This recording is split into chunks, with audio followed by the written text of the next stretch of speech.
नमस्कार बच्चों, फिर से स्वागत करते हैं आपका एक नए वीडियो में।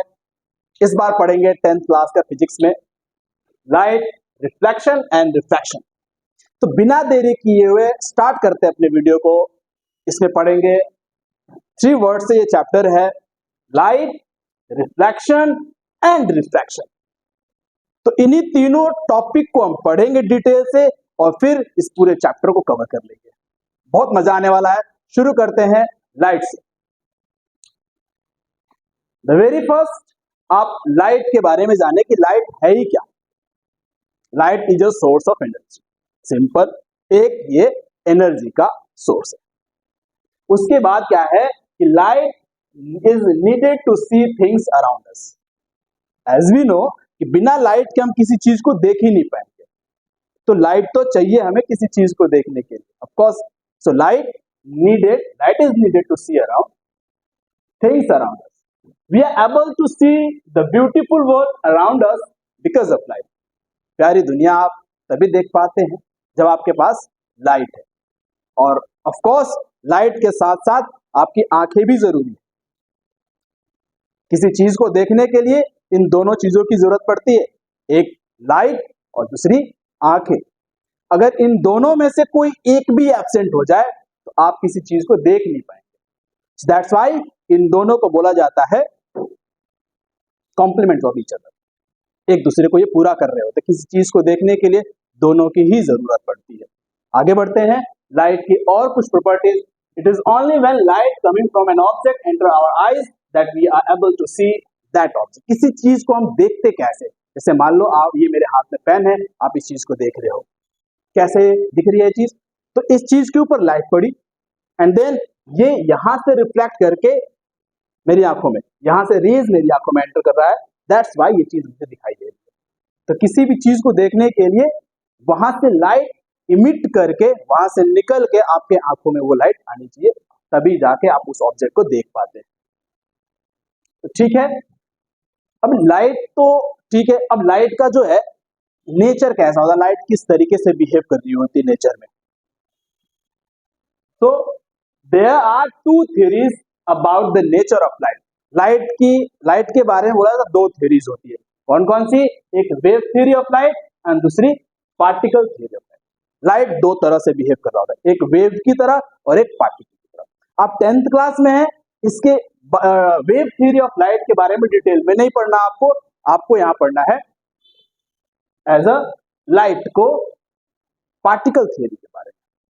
पार्टिकल में लाइट रेज की तरह बिहेव करती है। वेव थियरी के बारे में आपको लाइट के बारे में 12th क्लास में पढ़ना है, जब आप 12th क्लास में जाएंगे। आपके इस 10th क्लास में केवल और केवल पार्टिकल थ्योरी होता है। बट फिर भी बीइंग अ मैच्योर स्टूडेंट आपको थोड़ी बहुत जानकारी होनी चाहिए लाइट के बारे में, जो आगे पढ़ना है, तभी जाके आप थोड़े से मैच्योर स्टूडेंट कहलाएंगे। तो दोनों थियरीज होती है हमारे पास लाइट की, एक वेव थियरी होती है और एक पार्टिकल थियरी होती है। देखते हैं वेव थियरीज में क्या होता है, वो किस तरीके से बात करता है, और फिर पार्टिकल थियरी क्या कर रहा होता है। फिर वो उसके बाद आज की जो डेट में हम क्या लाइट को किस तरीके से देखते हैं। तो शुरू करते हैं वेव थियरीज के लिए।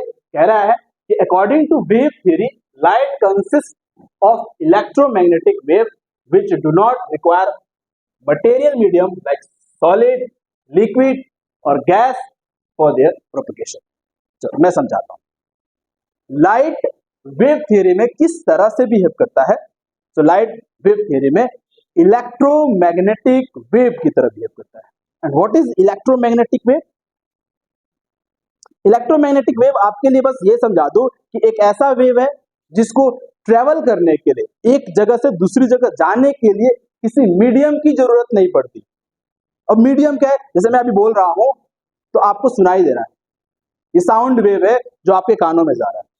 अब ये साउंड वेव के लिए मीडियम की जरूरत पड़ती है, दैट मीडियम इज एयर। अभी आपके पास अगर इस कमरे से जिसमें आप हैं वहां से एयर हटा दी जाए, फिर कितना भी मैं बोलता रह जाऊं आपको सुनाई नहीं देगा। ऐसा ही होता है मून पे कोई मीडियम नहीं है, तो वहां पे कुछ भी बोला जाए तो वो सुनाई नहीं देगा। तो कहने का मतलब ये है कि वेव को प्रोपेगेट करने के लिए कई बार मीडियम की जरूरत पड़ती है। अब जिस वेव को के प्रोपगेशन के लिए मीडियम की जरूरत नहीं पड़ती, वो वेव इलेक्ट्रोमैग्नेटिक वेव होता है। और लाइट को बोला जाता है कि ये इलेक्ट्रोमैग्नेटिक वेव है। ऐसा क्यों? क्योंकि लाइट कहाँ से आ रही है? मान लो सन से हमारे पास लाइट आ रही है। सन कहाँ है? बहुत दूर। उससे अर्थ तक लाइट जो आ रही है उसके बीच में कहीं भी मीडियम नहीं होता। अर्थ के एटमॉस्फेयर में आने के बाद मीडियम ऑफ कोर्स आ जाता है, बट उसके बीच में स्पेस में कहीं कोई मीडियम नहीं होता, फिर भी लाइट वहां से अर्थ तक आ गई। इसका मतलब यह है कि इलेक्ट्रोमैग्नेटिक वेव को प्रोपेगेट करने के लिए मीडियम की जरूरत नहीं पड़ती। So light is an electromagnetic wave. उसके बाद कह रहा है कि particle theory, according to the particle theory light is composed of particles. Light particle से मिलकर बना है, पार्टिकल थियरी में बात की जाती है।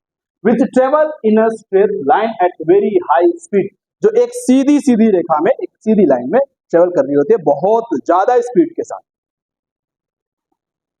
The elementary particle that define light is photon. जो पार्टिकल, उस पार्टिकल का नाम फोटोन दिया जाता है।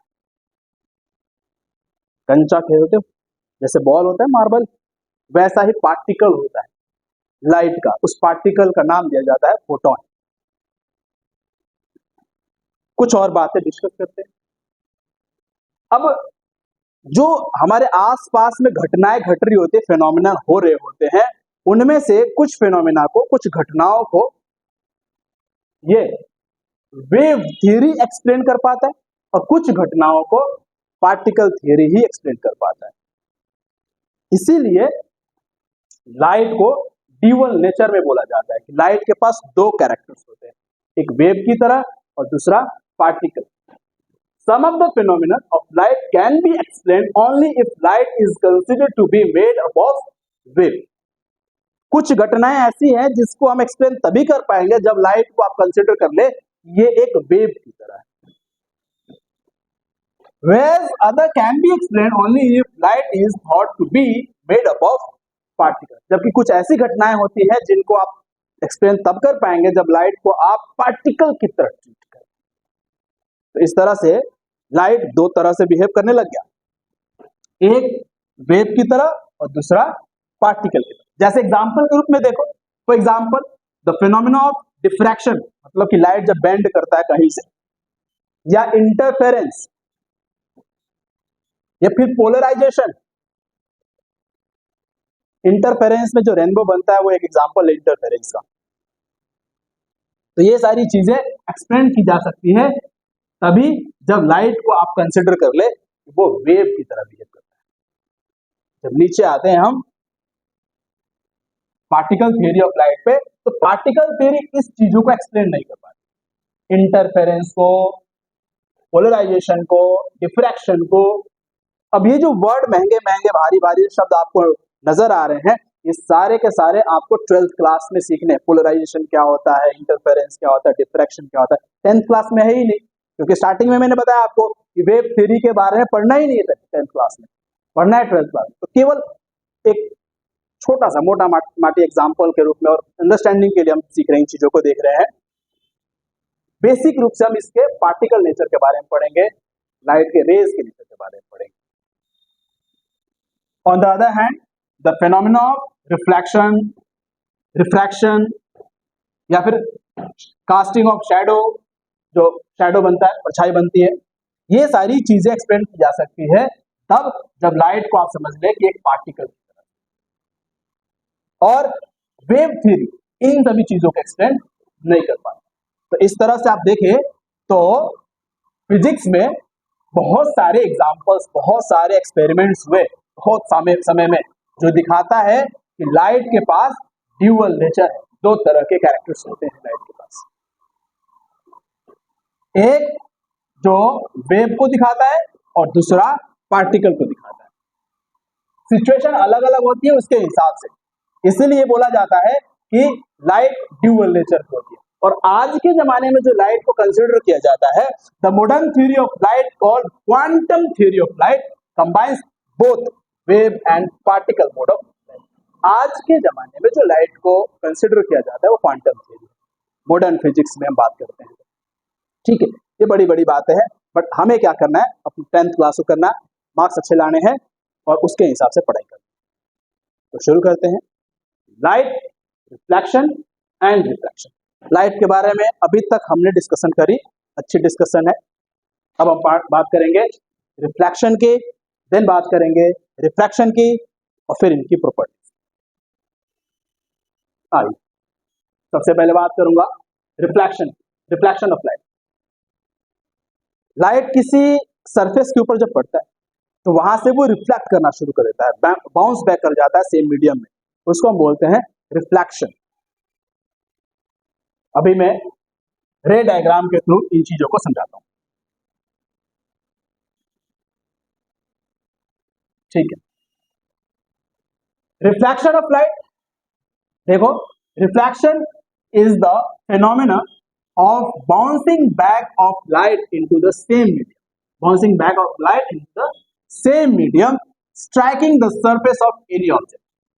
किसी भी सरफेस के ऊपर स्ट्राइक करने के बाद फिर से वो वापस बैक कर जाती है, उसको बोलते हैं रिफ्रैक्शन ऑफ लाइट। अब इसमें बहुत सारे लॉज होते हैं, बहुत सारे क्या, दो लॉज होते हैं, इसको बोलेंगे लॉ ऑफ रिफ्लेक्शन। समझते हैं लॉ ऑफ रिफ्लेक्शन क्या होता है। मान लिया कि ये एक रिफ्लेक्टिंग सरफेस, ये एक रिफ्लेक्टिंग सरफेस है, और रिफ्लेक्टिंग सरफेस ऐसे मान लो कि कोई मिरर हो सकता है या फिर कोई और भी सरफेस हो सकती है। इस पे एक लाइट यहाँ से इंसिडेंट हो रही है, ये लाइट इंसिडेंट हो गई, इंसिडेंट रे, और इस पॉइंट पर इंसिडेंट होने के बाद ये पॉइंट ऑफ इंसिडेंट होगा। फिर यहाँ पर नॉर्मल ड्रॉ कर, नॉर्मल, और लाइट कहता है लॉ ऑफ रिफ्लेक्शन में कि रेज इंसिडेंट हो गई यहाँ पे, इस पॉइंट पे आप 90 डिग्री बना लें, इस 90 डिग्री वाले को नॉर्मल बोलते हैं, मतलब कि परपेंडिकुलर होता है। जितना एंगल ये बनेगा उतना ही एंगल बनाते हुए दूसरी तरफ लाइट जाएगी, तो ये एंगल सेम होगा। तो angle of incidence is equal to angle of reflection. जितना ये मान लीजिए 30 डिग्री है तो ये भी कितना होगा, 30 डिग्री। तो ये दोनों एंगल सेम टू सेम होगा। ये पहला लॉ होता है, इसमें लॉ ऑफ रिफ्लेक्शन का फर्स्ट लॉ होता है। यहाँ पे दो लॉज लिखे हुए हैं, फिर से मैं बनाऊंगा तस्वीर, एक बार देख लेते हैं। फर्स्ट लॉ, सेकंड लॉ क्या होता है और फर्स्ट लॉ क्या होता है। आप इसका नाम आप ऊपर और नीचे कर सकते हैं, फर्स्ट को सेकंड बोल सकते हैं, सेकंड को फर्स्ट बोल सकते हैं। इसमें ऐसा कुछ भी नहीं है कि फर्स्ट यही है और सेकंड यही है, ऐसा कुछ भी नहीं। The angle of reflection is always equal to angle of incidence. Angle of reflection is always equal to angle of incidence, जो अभी मैं दिखा रहा था। उसके बाद बोल रहा है कि the incident ray normal to the surface at the point of incidence and reflected ray all lie in the same plane। यही चीज यहीं पे मैं समझा देता हूं आपको एक बार, देखिए ये लिखा भी रहेगा और यहां आप समझ भी लेंगे। ये हो गया रिफ्लेक्टिंग सरफेस, ये हुआ रिफ्लेक्टिंग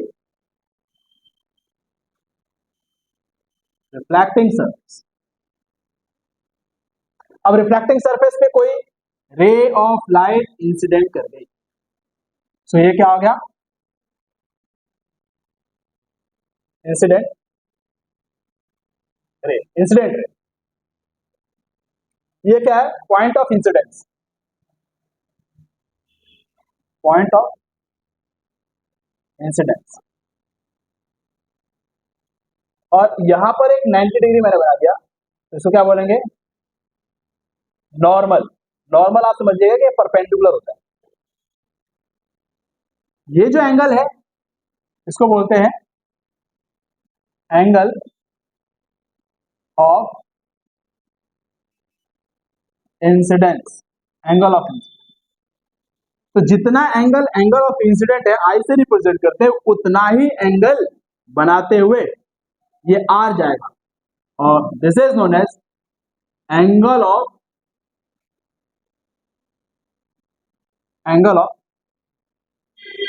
रिफ्लेक्शन, एंगल ऑफ। तो लॉ कहता है कि the angle of reflection are is always equal to the angle of incidence I, that is I is equal to R। जितना I है उतना ही R। उसके बाद कह रहा है The incident ray, the normal to the surface at the point of incidence. At the point of incidence, normal. Reflected ray, this is reflected.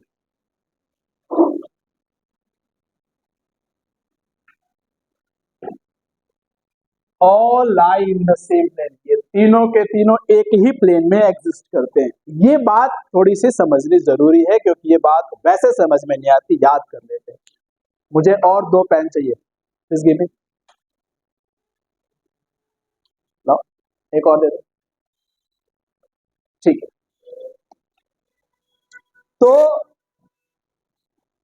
In points को जो फर्स्ट लॉ में है कि incident ray normal to the point of incidence and reflected ray all lie in the same plane का क्या मतलब है. ठीक है, ये प्लेन में मैं लेता हूं और प्लेन पर एक रे इंसिडेंट हो गई और ये नॉर्मल और ये रिफ्लेक्टेड हो गई. तो हम तीनों इन चीजों से समझने की कोशिश करते हैं कि क्या है ये लॉ, किस तरीके से अलग है. दिस इज, दिख रहा है आपको. I need a notebook. ले आओ. और ये नोटबुक ले लिया ताकि मैं आपको प्लेन समझा सकूं. जो बोल रहा है all lie in the same plane, उसके लिए जरूरी है प्लेन. नोटबुक का ये सरफेस प्लेन. अभी मैं आपको दिखा रहा हूं कि this is the incident angle. ये एंगल इंसिडेंस है, incident angle. And this is reflected angle. Incident ray normal and reflected. ये एंगल, ये वाला एंगल और ये वाला एंगल सेम टू सेम. अब ये क्वेश्चन कहता है कि all lie in the same plane, तीनों एक ही प्लेन में एग्जिस्ट करते हैं. यहां देखना, ये दो rays, I mean incident ray and normal, दोनों एक ही प्लेन के ऊपर है. क्या ये तीसरा वाला इस प्लेन पे आ रहा है? से नहीं आ रहा. अभी जब मैं प्लेन को इस तरह से ले लूं, ये दोनों आ गए, ये नहीं आ रहा. जबकि अभी भी angle of incidence is equal to angle of reflection है. अगर मैं इस तरीके से ले लूं तो ये दोनों इंसिडेंट रे एंड रिफ्लेक्टेड रे दोनों एक ही प्लेन पर है, बट नॉर्मल एक ही प्लेन के ऊपर नहीं है. तो ये लॉ ऑफ रिफ्लेक्शन को फॉलो नहीं करा इस तरीके से करने के बावजूद, जबकि मैंने इंसिडेंट एंगल और रिफ्लेक्टेड एंगल इक्वल कर दिया है. तो वो कौन सी कंडीशन है जब ये तीनों सेम टू सेम होंगे, मतलब लॉ को फॉलो करेगा. सेम, ये मैंने बता दिया. यहां ध्यान दो. Incident ray, normal and reflected रे, ये तीनों एक ही प्लेन के ऊपर आ गया. इस तरह से जब ये सिचुएशन बनेगा तब कहेंगे ये लॉ ऑफ रिफ्लेक्शन को फॉलो कर रहा है.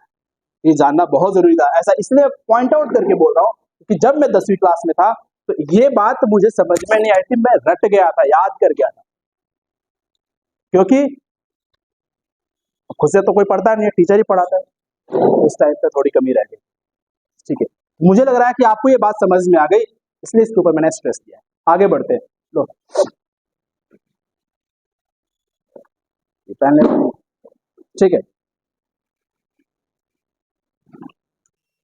तो आपको लॉ ऑफ रिफ्लेक्शन समझ में आ गया. आगे बढ़ते हैं हम. The image form by a plane mirror. ये जो लाइन है, image form by a plane mirror, मैं केवल प्लेन मिरर के द्वारा जो इमेज बनाया जाएगा उसके बारे में बात नहीं करूंगा. सबसे पहले तो मैं ये बात करूंगा कि इमेज बनता कैसे है, हाउ इमेज फॉर्म. आप 2-3 बातें मेरी याद रखेंगे. पहली बात ये कि इमेज किसी एक पॉइंट का बनता है. हमेशा बात ध्यान रखना, ये मैं स्ट्रेस करके बोल रहा हूं कि इमेज हमेशा किसी पॉइंट का बनता है. क्यों बनता है मैं अभी बताऊंगा आपको. दूसरी बात, किसी पॉइंट का इमेज बनाने के लिए एटलीस्ट 2 रेज उस पॉइंट से निकलनी चाहिए, इमर्ज करनी चाहिए. एटलीस्ट 2 रेज वहां से निकलनी चाहिए. पहली पॉइंट कि इमेज हमेशा किसी पॉइंट का बनता है. अब पूरे चैप्टर में पढ़ेंगे कि ऑब्जेक्ट का इमेज बन रहा है, बट स्टार्टिंग में मैं बोल दूं कि इमेज हमेशा पॉइंट का बनता है। ऑब्जेक्ट का क्यों बोलते हैं उसको वो डिस्कस करेंगे। दूसरी बात कि किसी भी पॉइंट का इमेज बनाना है तो वहां से, जिस पॉइंट का इमेज बनाना है वहां से एटलीस्ट 2 रेज निकलनी चाहिए। अब वो 2 रेज निकलेगी, किसी रिफ्लेक्टिंग सरफेस के ऊपर स्ट्राइक करेगी और फिर वहां से उसका इमेज फॉर्मेशन होगा।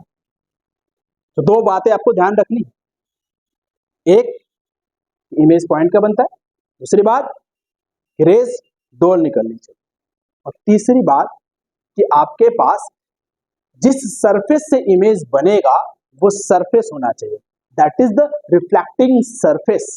वो सरफेस होना चाहिए, आइदर रिफ्लेक्टिंग सरफेस या रिफ्रैक्टिंग सरफेस भी हो सकता है जहां इमेज बनता है, रिफ्लेक्टिंग या रिफ्रैक्टिंग।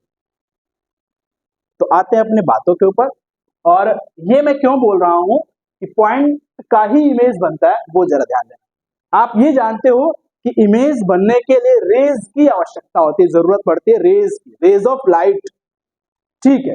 तो आप ये भी मानोगे कि किसी भी पॉइंट, किसी भी ऑब्जेक्ट से इस तरह से रेज निकल रही, ये रेज निकल, तो रे दिस इज, अब ये कहीं ना कहीं से निकल रहा है, इमर्ज कर रहा है, तो जहां से निकल रहा है उसका आखिरी छोर, एंड पार्ट क्या है, कौन सा हिस्सा है, सबसे आखिरी में क्या है, यहां पे क्या बोलूंगा, इस आखिरी वाले हिस्से को, इस आखिरी वाले हिस्से को मैं पॉइंट बोलूंगा, जहां से ये निकल रहा है वो पॉइंट है। तो कोई भी रे एक पॉइंट से ही निकल सकता है, किसी ऑब्जेक्ट से नहीं निकल सकता। क्यों? क्योंकि रे का एंड एक पॉइंट होता है, तो रे का एंड एक पॉइंट होता है, तो जो उस स्ट्राइक करने के बाद, रिफ्लेक्शन करने के बाद जहां मिट कर रहा होता है, तो वो भी क्या होता है, एक पॉइंट होता है।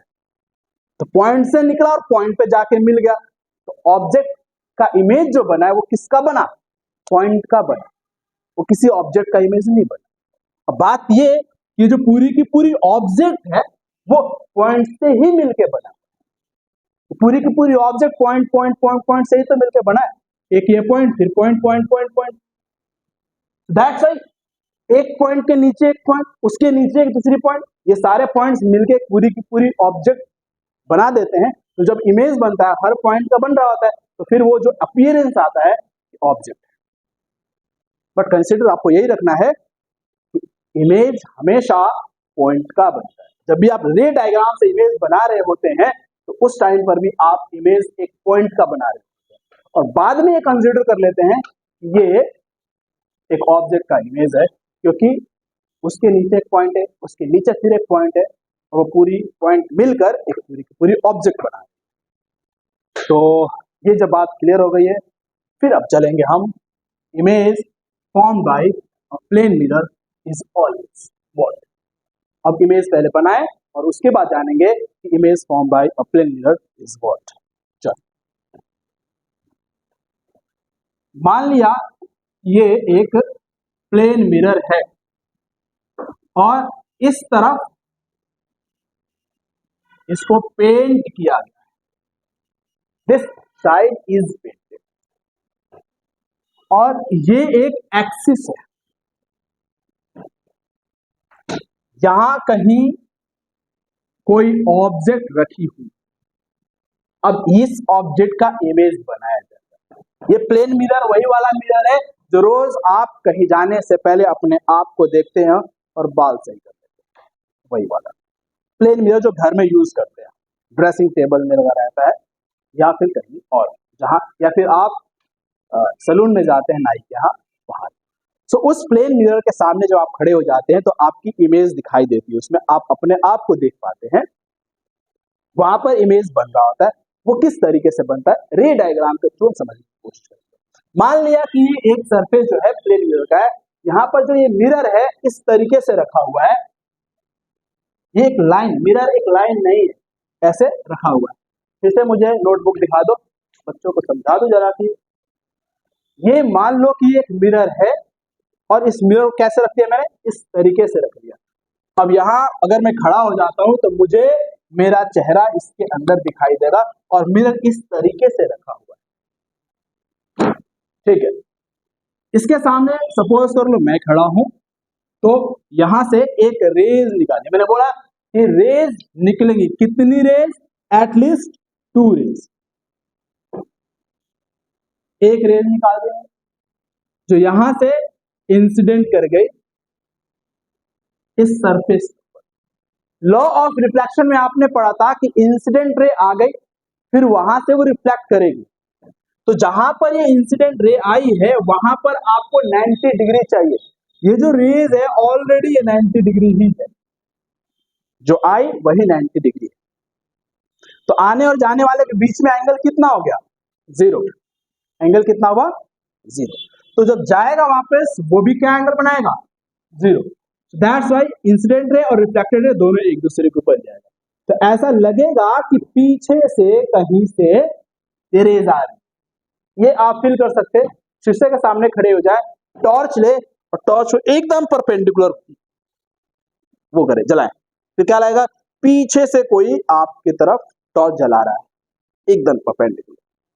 ठीक है, एक दूसरी रे इस पूरे मिरर के ऊपर कहीं भी स्ट्राइक कर सकते हैं, आपकी मर्जी है। सपोज कर लो मैं यहां स्ट्राइक, ये हो गया इंसिडेंट। अब ये रे यहां पर इंसिडेंट हो गई, यहां से रिफ्लेक्शन कराना है इसको, तो आपको क्या करना पड़ेगा? लॉ ऑफ रिफ्लेक्शन को फॉलो करना पड़ेगा, जो अभी आपने पहले सीखा है कि लॉ ऑफ रिफ्लेक्शन क्या कहता है कि जिस पॉइंट पर इंसिडेंट हो गई उस पॉइंट पर पहले 90 डिग्री का एंगल बनाओ, परपेंडिकुलर बनाओ, और उसको बोलेंगे नॉर्मल। वेरी फर्स्ट यहां नॉर्मल, दिस इज नॉर्मल, ये हो गया आई इंसिडेंट। अब जितना एंगल यहां बना हुआ उतना ही एंगल बनाते हैं दूसरी तरफ से, ये रे चली जाए। This is angle of reflection, reflected ray चली गई, this is angle of reflection. अब ऐसा लगेगा कि फिर से जब टॉर्च जलाया गया है, ऐसे मान लो कि यहां से आप टॉर्च जला रहे हो, थोड़ा सा एंगल हटा के, तो ऐसा लगेगा कि फिर वहां से कहीं से पीछे से टॉर्च जलाई जा रही है और उस तरीके से जा रही है। तो ऐसा लगेगा कि पीछे से कहीं से लाइक दिस। फिर पता चलेगा कि ओ ये दोनों पॉइंट कहां लग रही है, ऐसा अपीयर हो रहा है कि यहां से मिल रही है। क्या वाकई में ये जो रेज है इस मिरर के पीछे जा चुकी है? क्या मैं यहां पर शीशा खड़ा कर दूं और उसके बाद यहां टॉर्च जलाओ तो रेज पीछे जाएंगे, दिखाई देगा रेज? नहीं, ये यहीं से टकरा कर वापस आ रही, बट ऐसा लगेगा कि अंदर से आ रही। तो लगेगा, अपीयर होगा, काल्पनिक, वर्चुअल होगा, इमेजिनरी होगा। दैट्स व्हाई इन लाइंस को हम बोलते हैं imaginary line, it appears, it's not real. तो जो इमेज बना है यहां उसको भी मैं क्या बोलूंगा? Imaginary, virtual, not real. क्यों? क्योंकि रेज ऑफ लाइट रियल नहीं। गुड। और size of the image and object, size of the object क्या है? सेम टू सेम, जितनी हाइट ऑब्जेक्ट की है उतनी ही हाइट इमेज की। जितने डिस्टेंस पर आपका इमेज ऑब्जेक्ट है उतने ही डिस्टेंस पर इमेज भी। जितना एंगल इंसिडेंट होता है उतना ही रिफ्लेक्टेड होता है, ये आप पहले से जानते हैं। इमेज के बारे में क्या बताया गया? 2-3 बातें। एक, height of the image must be equal to height of the object. Distance of the image is always equal to distance of the object. जो इमेज का डिस्टेंस मेजर किया जाएगा वो मिरर से ही मेजर किया जाएगा, और ऑब्जेक्ट का भी डिस्टेंस मिरर से ही मेजर किया जाएगा। उसके साथ साथ ये क्या है? सीधा है, इरेक्ट है। अगर इसकी नोक ऊपर की तरफ है तो इसकी नोक ऊपर की तरफ। ये क्या है? इरेक्ट है, सीधा। उसके साथ साथ क्या है? वर्चुअल है। सो 2-3 बातें, एक वर्चुअल, फिर इरेक्ट, उसके साथ साथ सेम साइज, सेम साइज। ये 3-4 बातें, ये सारी बातें आगे लिखी गई हैं, बट अभी आपने समझा तो लिख दिया। आगे बढ़ते हैं और देखते हैं क्या है। मैंने अभी बताया कि वर्चुअल एंड इरेक्ट। वर्चुअल मतलब नॉट रियल, इरेक्ट मतलब सीधा। Of the same size of the object, size of the object के ही बराबर में होगा image, as far as far behind the mirrors as the object in front. तो जितनी दूरी पर ऑब्जेक्ट है उतनी ही दूरी पर इमेज है। यहाँ पर ऑब्जेक्ट था और यहाँ पर इमेज, जितना ये डिस्टेंस है उतना ही ये भी distance. Laterally inverted, this is very important. Laterally inverted का मतलब, अगर मैं राइट हैंड खड़ा कर रहा हूं तो मिरर में मुझे दिखाई देगा कि मैंने लेफ्ट हैंड खड़ा किया हुआ है। अगर लेफ्ट हैंड खड़ा कर रहा हूं तो मिरर में मुझे दिखाई देगा कि राइट हैंड उधर से खड़ा है। सो राइट का लेफ्ट हो जाना और लेफ्ट का राइट हो जाना is known as lateral inverted, laterally inverted. इसी साल 2023 में जो 24 में 10th क्लास का पेपर हुआ था, उसमें ये क्वेश्चन आया था, व्हाट इज लैटरल इन्वर्जन। तो उसमें क्या है, आप एम्बुलेंस के बारे में जानते हैं, एम्बुलेंस की गाड़ियों के ऊपर जो एम्बुलेंस वर्ड लिखा रहता है वो लैटरली इन्वर्टेड लिखा रहता है, ताकि जब मिरर में उसका इमेज बने तो वो सीधा करके दिखाए और वो एम्बुलेंस प्रॉपर दिखाई दे।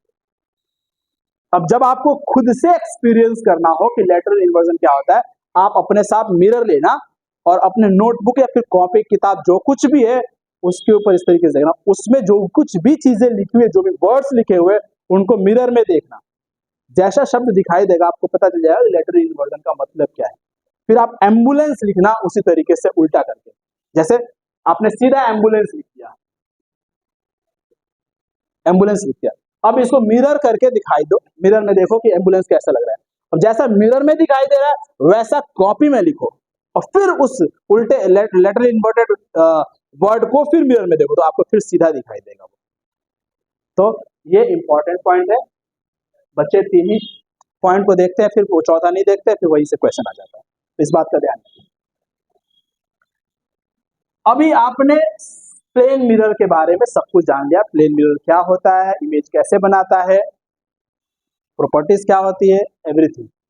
अभी अब बात करेंगे स्फेरिकल मिरर के बारे में। तो इस वाले वीडियो में प्लेन मिरर और स्फेरिकल मिरर तक ही हम सीमित रखेंगे। तो नेक्स्ट वीडियो में उसके प्रॉपर्टीज के बारे में जानेंगे, रे डायग्राम के बारे में जानेंगे, कैसे इमेज फॉर्मेशन होता है वो देखें।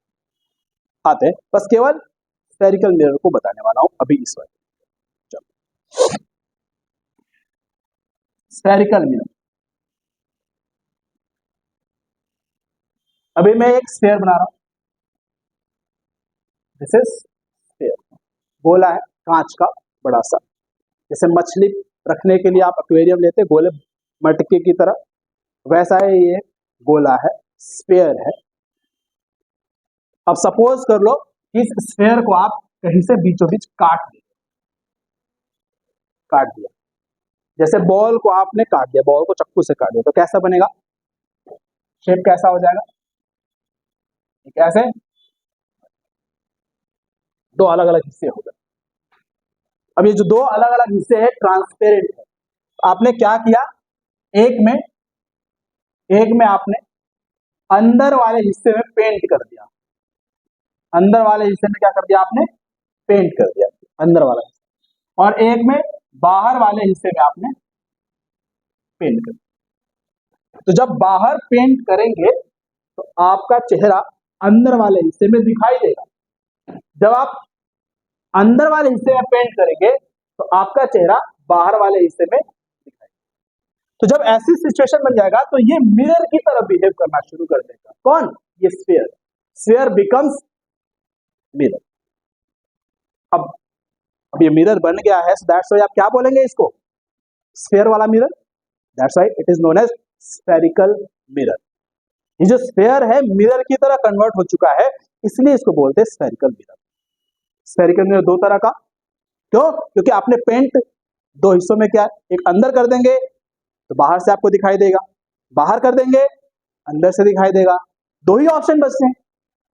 जब दो ही ऑप्शन बचते हैं तो दो ही मिरर बनेगा, उन दोनों का नाम है अपना अपना, याद कर लेना है। एक, जब बाहर की तरफ पेंट करते हो तो रिफ्लेक्शन अंदर से होने लग जाएगा, और ये जो रिफ्लेक्शन अंदर से होगा उसका नाम दिया जाता है कॉनकेव मिरर। क्या बोलते हैं, कॉनकेव मिरर। और अंदर से पेंट कर दोगे ताकि रिफ्लेक्शन बाहर से हो जाए, so this is known as convex. So there are two mirrors. कौन सा है टू मिरर? Spherical mirror. क्यों? क्योंकि ये स्फीयर से ही बनाया जाता है, that's why it is known as spherical mirror. Okay, अगर बाहर की तरफ पेंट करते हैं, बाहर की तरफ पेंट करते हैं कॉनकेव, अंदर की तरफ पेंट करते हैं कॉन्वेक्स। अब किसी एक को याद रख लो, दूसरा अपने आप याद हो जाएगा। कॉन्वेक्स अंदर की तरफ पेंट होता है। जब अंदर की तरफ पेंट होगा तो रिफ्लेक्शन कहां से होगा? बाहर की साइड से। कॉनकेव बाहर से पेंट करना है तो रिफ्लेक्शन कहां से होगा? अंदर से। याद रखोगे, किसी एक को याद रखोगे, दूसरा अपने आप याद हो जाएगा। ठीक है, जब आपको ये बात समझ में आ जाती है तो इसके साथ बहुत सारे टर्म्स एसोसिएटेड होते हैं। देखो, स्फेरिकल मिरर को दो हिस्सों में बांट दिया गया, कॉन्वेक्स, कॉनकेव। इनका नाम दिया जाता है, कॉन्वेक्स का डाइवर्जिंग मिरर बोला जाता है, कॉनकेव को कन्वर्जिंग मिरर बोला जाता है। ये मैं याद नहीं कराऊंगा, ये अपने आप बोलोगे। जब इनके एप्लीकेशंस देखोगे ये किस तरीके से बिहेव करते हैं, तो नाम तो अपने आप आपके जुबान पे आएगा, खुद ही बोलोगे ये तो इस तरह से बिहेव कर रहा है, इसका नाम यही होना चाहिए। मैं जो आपको बताने वाला हूं ये कि इनसे रिलेटेड बहुत सारे टर्म्स होते हैं कॉनकेव एंड कॉन्वेक्स से, जैसे centre of curvature, pole, principal axis, radius of curvature, focus and blah blah. ये सारे डेफिनेशंस लिखे हुए हैं और इसको देख के बच्चा घबरा जाएगा, पूरे पेज का डेफिनेशन याद करना है। मेरे से मैं कह रहा हूं याद तो करना ही नहीं, फिजिक्स में कुछ भी याद नहीं करना, समझ लो, अपने आप डेफिनेशन बनाना, बस समझ लो। 2 मिनट सुनो ये बात और ये सारे के सारे डेफिनेशन तुम खुद बनाओगे, ये मैं कह रहा हूं। 2 मिनट मेरी बात सुनो। देखो, ये स्फेरिकल मिरर, भाई स्फेयर तो बना दो क्योंकि मिरर स्फेरिकल है तो स्फेयर बनाना पड़ेगा मुझे। ये स्फेयर मैंने बना दी। अब ये स्फेयर है तो कहीं ना कहीं इसका बीच में सेंटर होगा, बोला है तो सेंटर तो होगा। 9th क्लास में स्फेयर के बारे में पढ़े हो, सेंटर होता है उसका, तो ये सेंटर।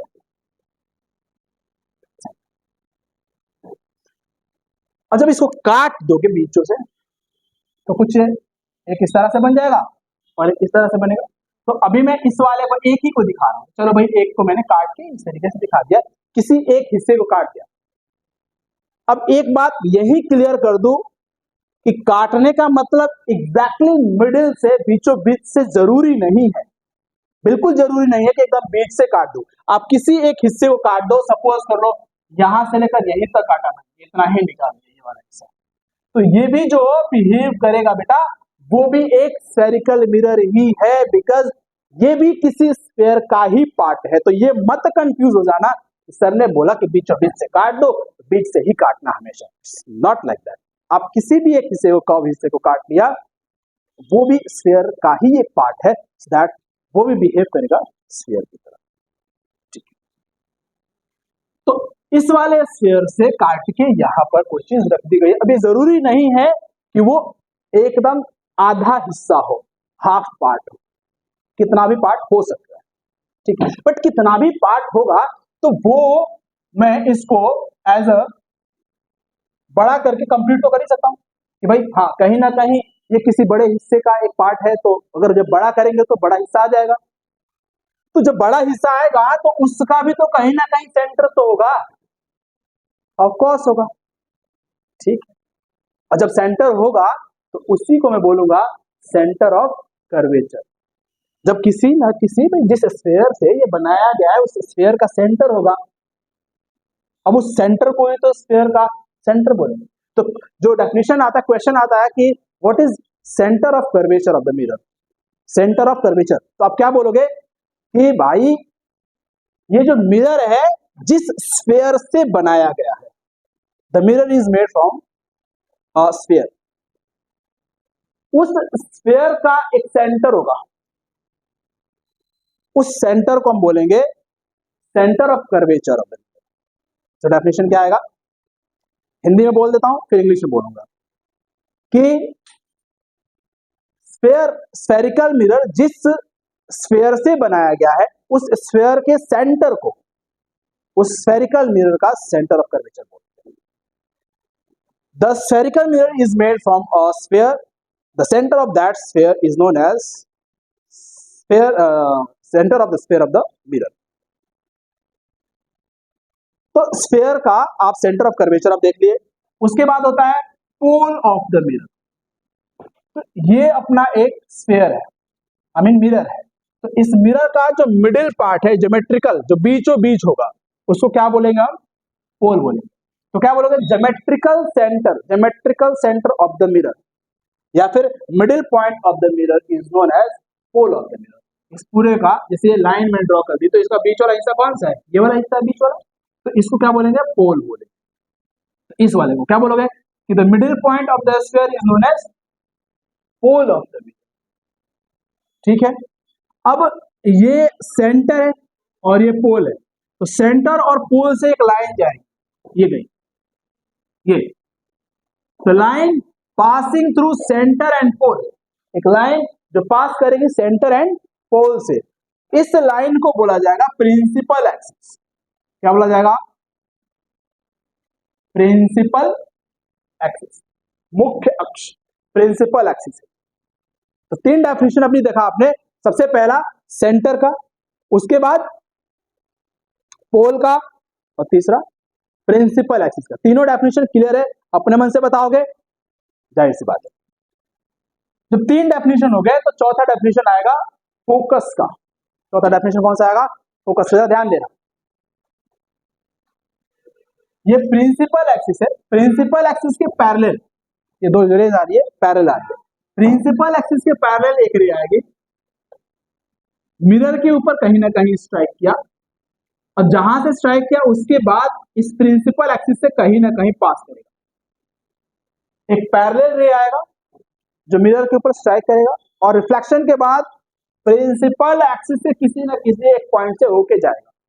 अब ये जो पॉइंट है जो प्रिंसिपल एक्सिस के ऊपर है, इसको हम बोलेंगे फोकस, और इसको रिप्रेजेंट करेंगे बड़े वाले एफ से, कैपिटल एफ। चार definition, very first centre of curvature, उसके बाद पोल ऑफ द मिरर, उसके बाद प्रिंसिपल एक्सिस, उसके बाद फोकस ऑफ द मिरर। चारों के चारों डेफिनेशन आप खुद बनाओगे। ठीक है, 1 2 3 4। अब आ जाती है बात कि फोकल लेंथ क्या है एंड रेडियस क्या है। Focal length and radius. अब ये जो स्फीयर है इसका कहीं ना कहीं तो रेडियस भी होता है, बचपन से पढ़ते आ रहे हो, तो यही वाला रेडियस इसका भी यहां से सेंटर से होगा, तो यही रेडियस होगा। अब इसको बोलेंगे कैसे? कि the spherical mirror is made from a sphere, the radius of that sphere is known as radius of curvature of the mirror. फिर से बोलता हूं कि ये जो स्फेरिकल मिरर है, जिस स्फीयर से बनाया गया है, उस स्फीयर का जो रेडियस होगा वही इस स्फेरिकल मिरर का भी रेडियस होगा। तो रेडियस भी आपने देख लिया, 5 डेफिनेशन आपने देख ली।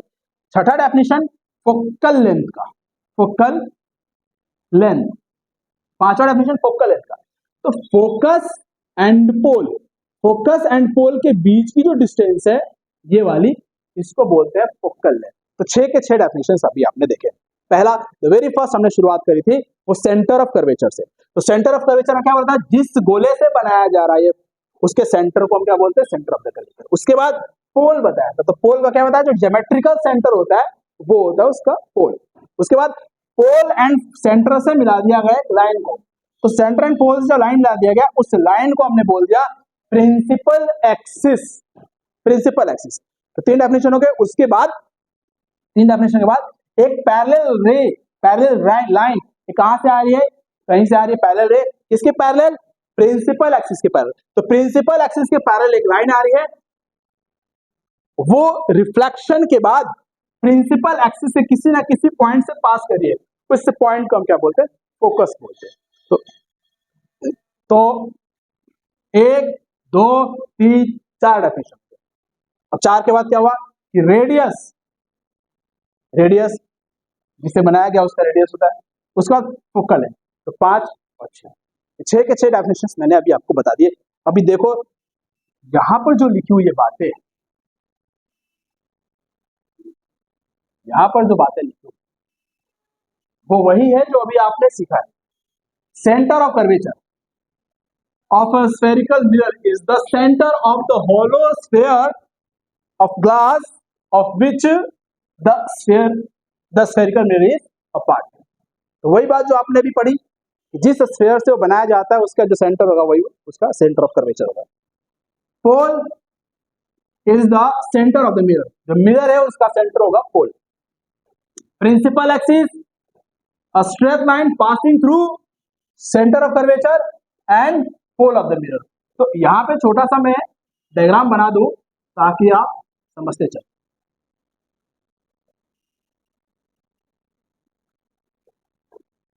सेंटर इसका, पोल, प्रिंसिपल एक्सिस ये लाइन,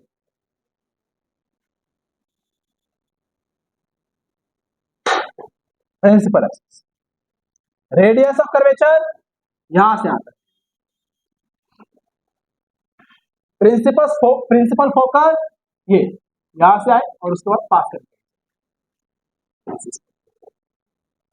उसके बाद फोकल लेंथ नीचे होगा, तो यहां से ये हो गया खत्म, इतना ही है। तो आई होप ये बातें आपको समझ में आ गई हैं। अभी जो मुझे समझाना था एक और चीज कि डाइवर्जिंग एंड कन्वर्जिंग क्या होता है, तो एक बार यहां ध्यान देना, इस चीज को मैं यहीं पर दिखाता हूं कि डाइवर्जिंग एंड कन्वर्जिंग का मतलब क्या है। किसको डाइवर्जिंग बोला जा रहा है बेटा और किसको कन्वर्जिंग बोला जा रहा है, ये ध्यान।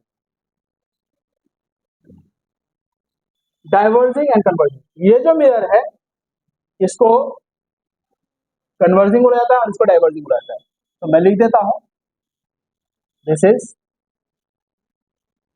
कन्वर्जिंग और दिस इज डाइवर्जिंग। ऐसा क्यों? क्योंकि जो भी रेज आती है इस मिरर के ऊपर तो वो किसी एक पॉइंट के पास आकर कंजर्व हो जाती है। कंजर्व मतलब इकट्ठी हो जाती है।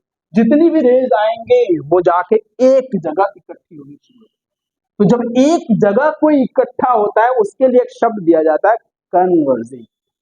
सो कन्वर्जिंग, दैट्स व्हाई अगर ये काम ही ऐसा कर रहा है जितनी भी रेज आएंगे उनको एक ही पॉइंट पर कन्वर्ज करेगा तो इसका नाम क्या दोगे, वही बोल दोगे ना। ठीक, यहां पर जितनी भी रेज इसके पास आती है, जितनी भी रेज आती है ये क्या करता है, फैला ही देता है, ये फैला देता है। जो भी रेज आएंगी ये फैला देगा। सो फैलाने को बोलते हैं डाइवर्ज। सो दैट्स व्हाई इस मिरर को बोलते हैं डाइवर्जिंग मिरर। तो दो मिरर हो गए, एक कन्वर्जिंग और एक डाइवर्जिंग। किसको कन्वर्जिंग बोलते हैं, किसको डाइवर्जिंग बोलते हैं, यू नो।